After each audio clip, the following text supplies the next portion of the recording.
warahmatullahi wabarakatuh. Hai teman-teman, bersama saya di sini Kesha Andira Borudamanik, selaku moderator kelompok 3 dari tugas Madrasah Fikih yang membahas tentang konflik mazhab. Kami di sini akan membandingkan organisasi Muhammadiyah dan Nahdlatul Ulama yang membahas tentang ibadah. Di sini kami akan berangkat ke narasumber di Jalan Mapilindo, lebih tepatnya di Masjid Al-Amin sebagai organisasi Muhammadiyah.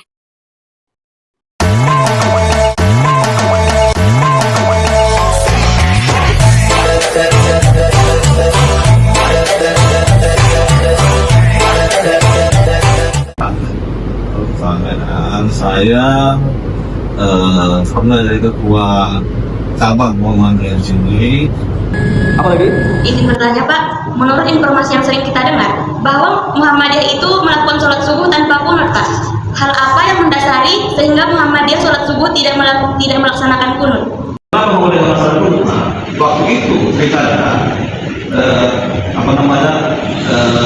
dasarnya Rasulullah melaksanakan kunut itu bukan subuh saja, setiap sholat dilaksanakan.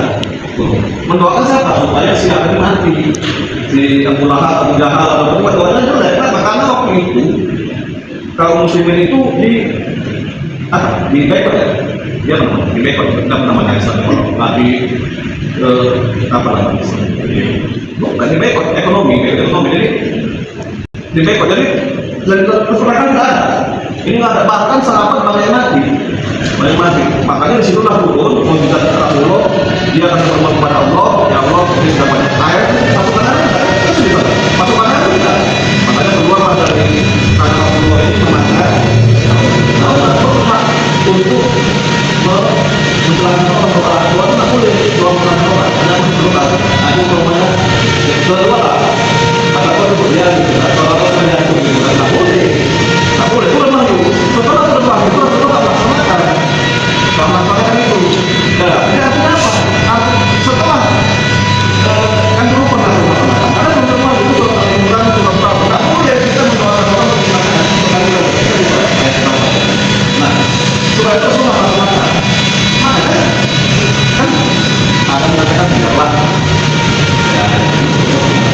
ya teman-teman sudah melaksanakan, tapi setelah berlalu itu tidak boleh misalkan orang itu sudah melaksanakan. Karena itu gimana? Nah, diganti sekarang bentuknya apa? Kita kan ada orang kita kan untuk mendoakan apa? Mendoakan ini, mendoakan yang baik. Dulu kan enggak, dulu untuk apa? Bukan untuk enggak boleh, memang ya.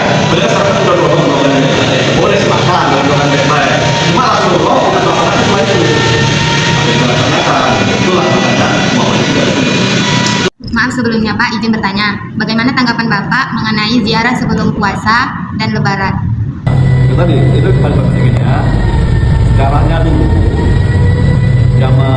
sebelum zaman Rasulullah pun dulu, orang itu banyak syirik, banyak syirik, meminta, memohon supaya ke kuburan sama orang yang sakit lah, kuburan kita gini. Nah, Rasulullah larang dulu tempat sejarahnya, nggak boleh kita jalan itu, untuk menghindari itu.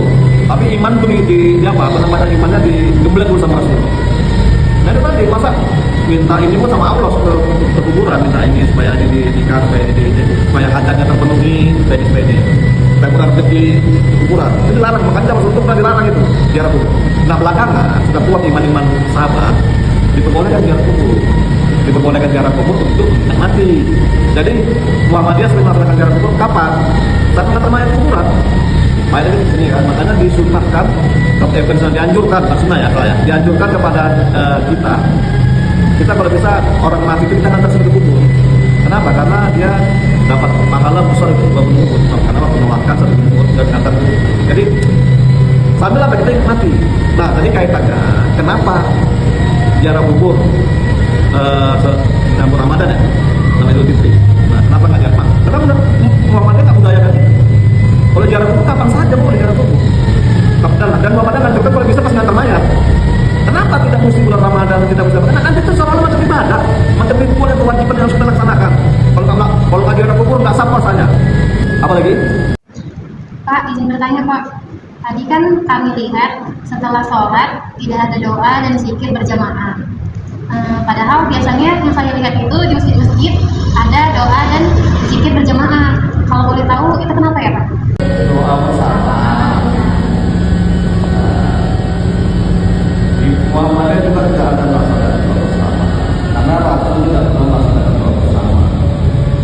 Nah, pernah Rasul melaksanakan doa bersama. Rasul itu sedang tadi siap sholat dia zikir. Yang kedua itu tadi, ngapain pula kita? Kenapa kita sebut itu doa aja menurut kita menurut apa kita masing-masing gitu. Nah, ya kan, kalau kita mimpi doa lah. Panas kanannya Allah, harinya Allah, terik kan seperti Allah, biar orang yang lakukan gitu. Atau ya Allah, janganlah ini. Menurut tempatnya mereka kan kalau ada. Itu masing-masing. Jadi mana yang dikasih Allah, masing-masing aja berdoa. Nah, ini kan doa-doa umum, doa apa? Doa umum. Tapi kan kita kan sebenarnya doa umum, apa isi kita kalau doa umum? Kita kan lebih bagus. Kita doa itu kan buat kita. Doa itu kan untuk kepentingan kita. Ya doa umum mana bina-bina ya kita juga bisa berdoa kalau masalah itu kan. Masalah apa? Harus berjemaah. Kan perjodoh pertama itu Rasul dulu tidak pernah melaksanakan itu. Sampai dengan sahabat tidak pernah melaksanakan doa berjamaah. Karena Rasul dulu dia setiap sholat dia zikir, dia dengar, dia keluar dia nanyakan dia mana apa masalah hari ini apa itu. Yang pertama tadi tidak ada tuntunan dari Rasul, yang kedua doa orang kan masing-masing berbeda, nggak sama doa orang masing-masing itu, kan gitu. Bapak sebelumnya Pak, bagaimana pendapat Bapak tentang acara Maulid yang digelar setiap tahunnya Pak? Kalau mau ada dasarnya, nggak ada dasarnya. Mana ada dasarnya? Rasul nyuruh sahabat kalau disuruh Rasul, sahabat pasti melaksanakan. Tapi nggak dilaksanakan, tidak ada. Di Indonesia ada yang ada melaksanakan Maulid Nabi itu, dan itu dasarnya itu dari Syiah. Acara ini Syiah itu juga dari mana melaksanakan. Dia ada orang yang pula banyak sama. Banyak. Itu Muhammadiyah dia menjadi Muhammadiyah di badan takdir. Takdir itu pemurnian itu bukan pembaruan, itu salah. Dia bukan gerakan pembaruan, gerakan pemurnian. Jadi contoh, ini kaca yang terang dulu, kalau berkata, karena kita perlu bersihkan. Nah itulah gerakan pemurnian. Artinya apa? Kita ini Islam ini masuk ke Indonesia ini bercampur dengan budaya. Kenapa kalau tak bercampur dengan budaya? Nah, terima dia. Contoh, apa namanya? Yang di apa ini Pak, yang di kerajaan Persia yang sudah kita kan masih Islam itu berdagang dia kan kawin sama orang situ dia harus ikut dulu dia dulu kan macam bentuk kan yang kemarin ikut begitu, tapi Islam tetap diajarkannya. Cuma sampai sekarang budaya itu nggak hilang gitu, tetap melekat. Jadi disitulah peran Muhammadiyah untuk melakukan budaya. Kalau tidak ada dasarnya tidak kuat, Muhammadiyah tidak ada. Tidak pada hadis dan Quran ya harus tadi. Semoga kita semua dan Allah SWT dan berhenti dalam Assalamualaikum warahmatullahi wabarakatuh.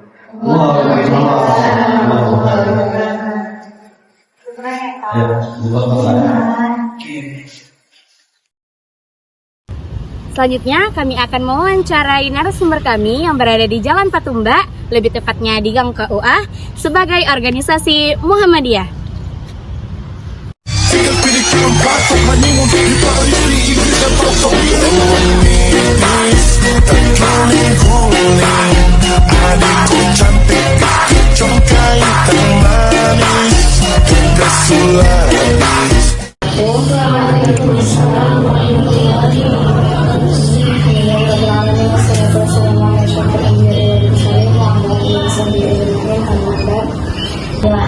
Saya yang pertama ada dari Nisarlo, lalu ada Muhammad, ada Lisa, sama ada Hana. Sebelumnya, kalian harus lebih tahu ya, fikih dengan akidah itu beda. Akidah tidak ada toleransi di dalamnya. Dengan fikih banyak pendapat yang pantannya mantan pesantren pasti menilainya itu tahu.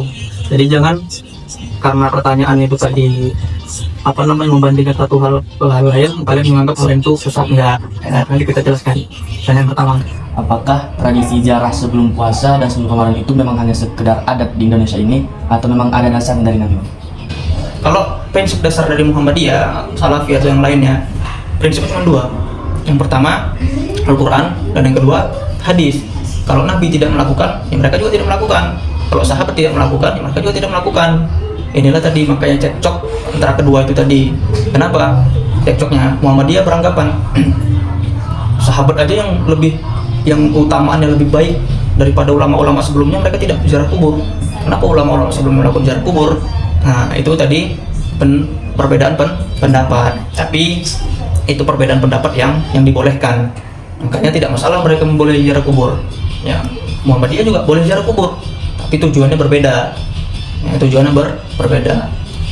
Kebanyakan orang-orang yang ziarah kubur mereka itu berdoa di sana, ya kan, tahlilan di sana atau tabarruk. Tahu tabarruk? Tabarruk itu mengambil berkah dari mayat itu tadi. Nah, di Muhammadiyah tujuannya kita ke kuburan, ya, itu yang pertama untuk ibroh, mengambil pelajaran, pengingat sebagai kematian. Baru yang kedua adalah mendoakan si mayit. Dan mendoakan ini itu pun sekarang di Majelis Tarjih Muhammadiyah, ya, anak juga orang Muhammadiyah, PPM Siantar. Di Majelis Tarjih itu mulai dilarang karena dia menyangkut soal akidah. Berikutnya, Ada dari sebagian masjid itu yang nggak pakai zikir sama doa yang dilakukan. Jadi itu apa ada hadis tadi gimana dasar itu? dan di Muhammadiyah itu kan prinsip dasar Muhammadiyah cuma dua, Al-Quran dan hadis. Kalau tidak ada dalam Al-Quran, tidak ada dalam hadis, sudah dikerjakan, ya, boleh, berarti dianggap bid'ah seperti itu. Tapi itu soal pendapat, bukan bukan akidah ya, itu namanya istinbat dalam fikih, usul fikih. Nah, Anda pun Muhammadiyah, ya, mereka mengambil dalil dari sahabat Ibn Abbas bahwa Rasulullah SAW tidak melakukan zikir secara bahasa Arabnya keras, zahir, ya, secara keras, secara bersama-samaan, tidak didapatkan di kalangan Rasulullah dan para sahabat. Begitu juga dengan doa. Jadi dari situ ulama tarjih Muhammadiyah mengambil setelah sholat zikir masing-masing, bukan berarti nggak doa. Jadi diam itu bukan berarti nggak doa, nggak zikir, tak doa, itu kan. Nah, ini berbeda pendapat aja, bukan berarti ini yang pakai doa atau sesat, ini yang nggak pakai doa sesat. Itu harus kalian paham juga. Mereka sama-sama punya dalil, sama-sama punya jalan, sama-sama punya takdir masing-masing. Jadi jangan kita menganggap sesat ini sesat, tak boleh. Berikutnya, Rasulullah menyuruhkan malam Jumat itu membaca surah Al-Kahfi. Kenapa pada zaman sekarang itu malah mereka mendahulukan Yasin yang daripada Al-Kahfi? nah itu aja dari mana datangnya nggak tahu, ya, nggak tahu datangnya dari mana. Kenapa mereka Yasin sedang Rasulullah Al-Kahfi? Ya, tapi lakukanlah yang Rasulullah SAW itu lakukan. Nah, itu baca Al-Kahfi. Adapun Yasin, kalau kalian masih ragu, belum ketemu dalilnya di mana, apa alasannya, jangan dilakukan dulu. Gitu. Kami sekian Bang, pertanyaan dari kelompok kami, lebih dan kurang bertanya, mohon maaf. Semoga perkumpulan kita ini diberkahi oleh Allah Subhanahu wa Ta'ala. Saya tutup. Wassalamualaikum warahmatullahi wabarakatuh. Waalaikumsalam warahmatullahi wabarakatuh. Baiklah, yang terakhir kami akan mewawancarai narasumber kami yang berada di Percut sebagai organisasi Nahdlatul Ulama.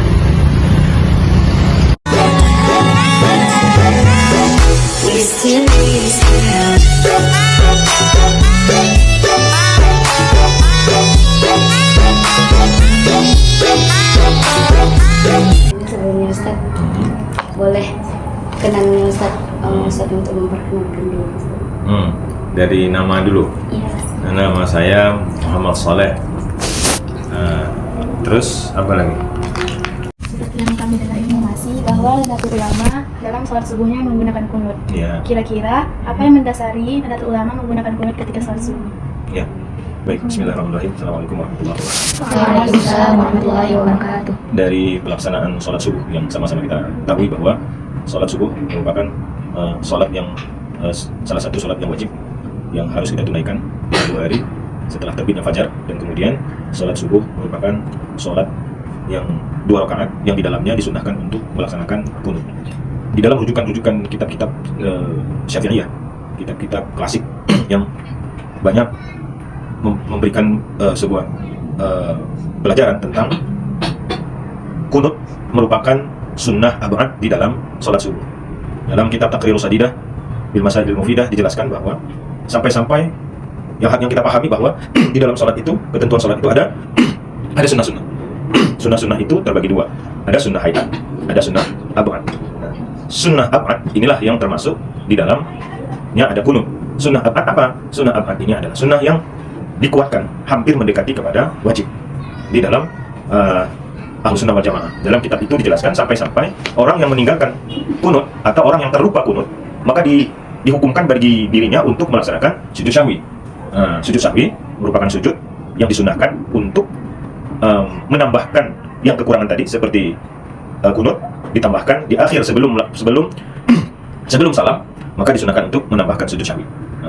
Jadi maka di dalam kitab tersebut begitu penting sunnah melaksanakan kunut sampai-sampai sujud sahwi itu juga disunahkan kepada tidak hanya orang yang terlupa membacanya, tapi sunnah untuk melaksanakan kunut itu dalam posisi berdiri.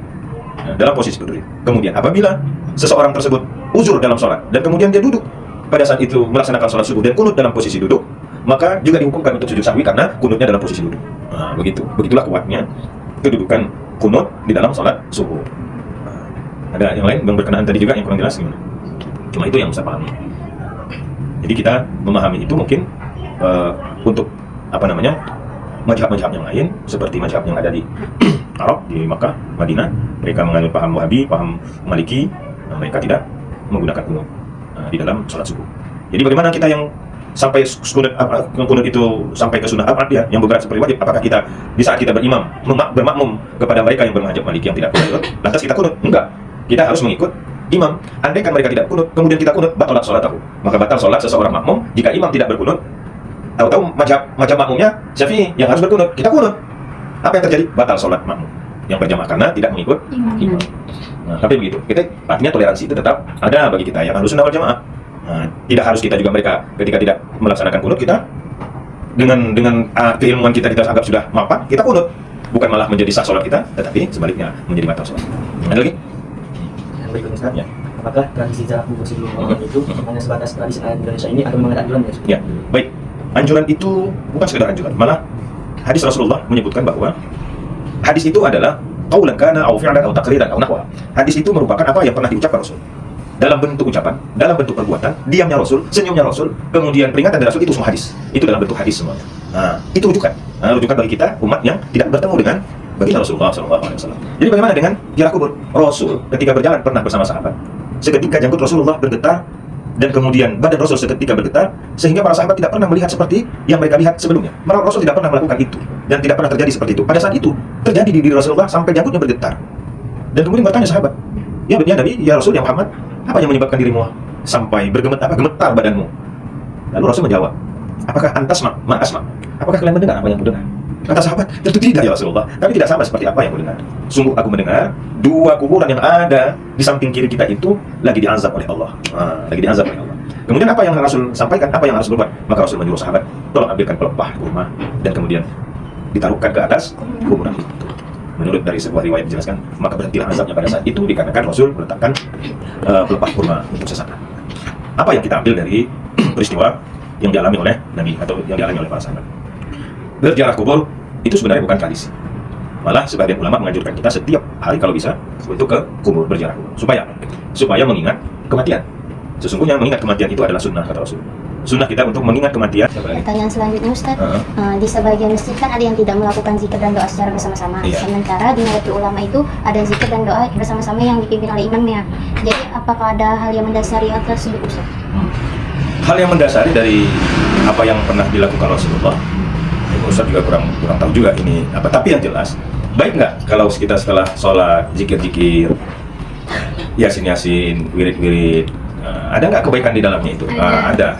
Kalau yang seperti itu, ketimbang kita tidak duduk di warung, lebih baik kita di masjid, zikir-zikir dulu, zikir-zikir, doa-doa dan sebagainya.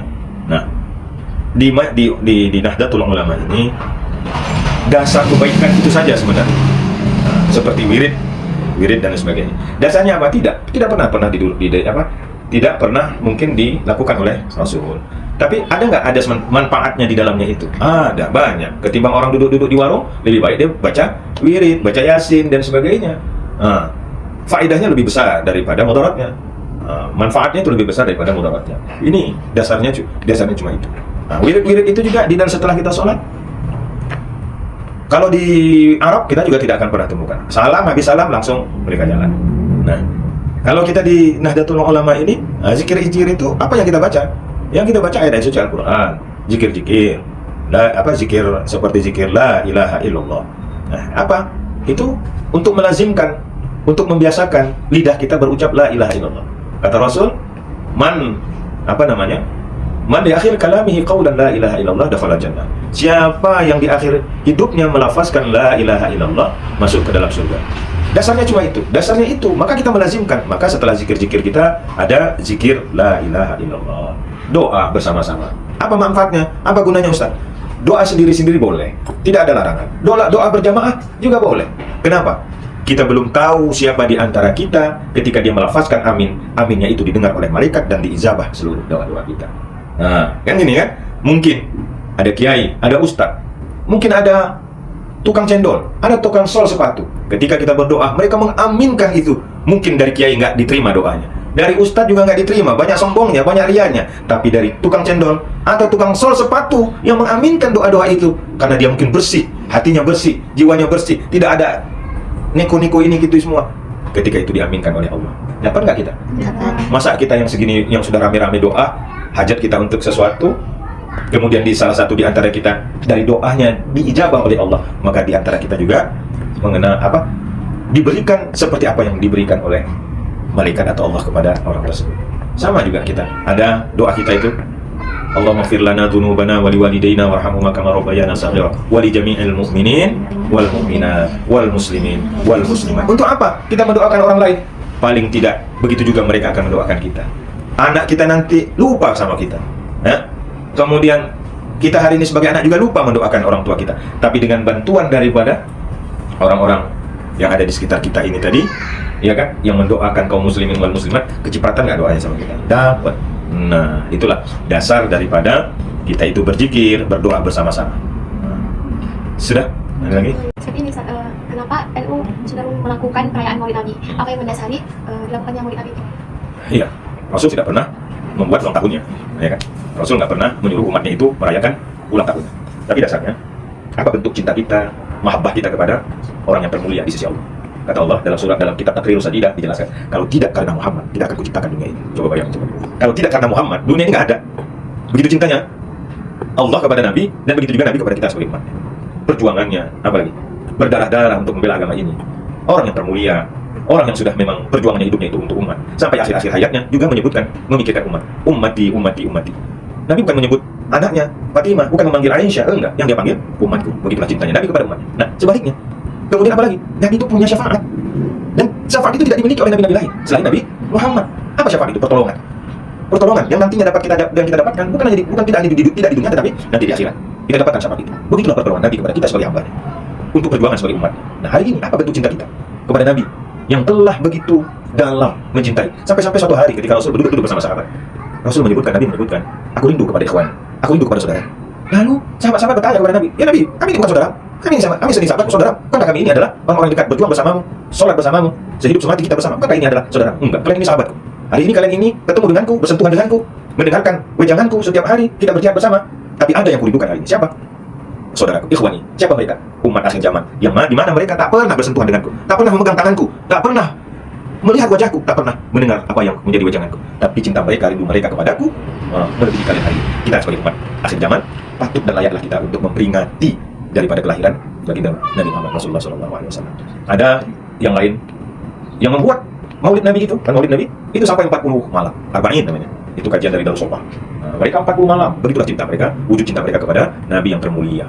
Jadi dasarnya Nabi tidak pernah menyuruh kita umatnya ini untuk merayakan, tapi bentuk mahabbah, kecintaan kita kepada Nabi, kepada Rasulullah, utusan Allah yang termulia, yang mempunyai syafaat, yang mempunyai telaga Al-Kautsar nanti, maka kita dapat merayakan, bersolawat. Nah, itu Maulid itu mengenang detik-detik kelahiran Nabi sampai dia anak-anak, sampai dia remaja, dewasa, sampai akhir menutup mata. Itulah peringatan yang mana bentuk daripada kecintaan kita kepada Nabi, dan itu adalah baik adanya gitu. Nah, baik artinya hari ini orang-orang, anak-anak hari ini, kalian sajalah, riwayat Nabi itu jarang kita buka-buka.